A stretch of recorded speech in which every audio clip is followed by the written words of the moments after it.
Kedam tang patumi chiti ni phai kre troxy phom kuruani amri constituency ke parlo putsaria rong along Bangkethom artar ki juma mumaratum fisaria long langa chingnu dampen apran dam jui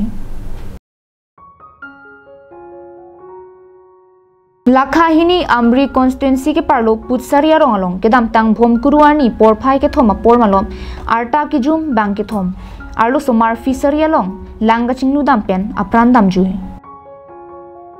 Labangso huni ke pholake mindar son terang lapen bounty rong hang pia supi kachirop bang hini mate twins Angelica terang pi lapen Saronika terang pi arta ningkan sirkep lapen Samuel Songja terona supi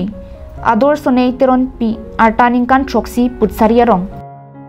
Labangso ke phonang koke kedam tang bhom kuruarni rong araratum charge dun lap lapen usumaratum ta kaiketa charge dun ver bons tame bhom kuruarni bangke dun de detsi hemdokok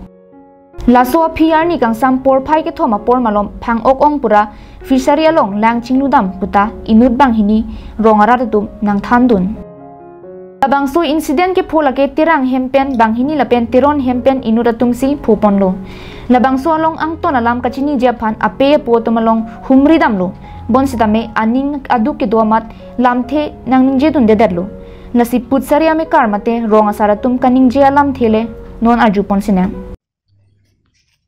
And regarding the incident, the local police officer, IC sir, also came to inspect the incident, and both the parents clearly defined that it was total accidental,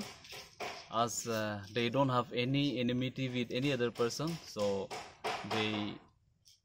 are convinced that it is unfortunate. So they don't want to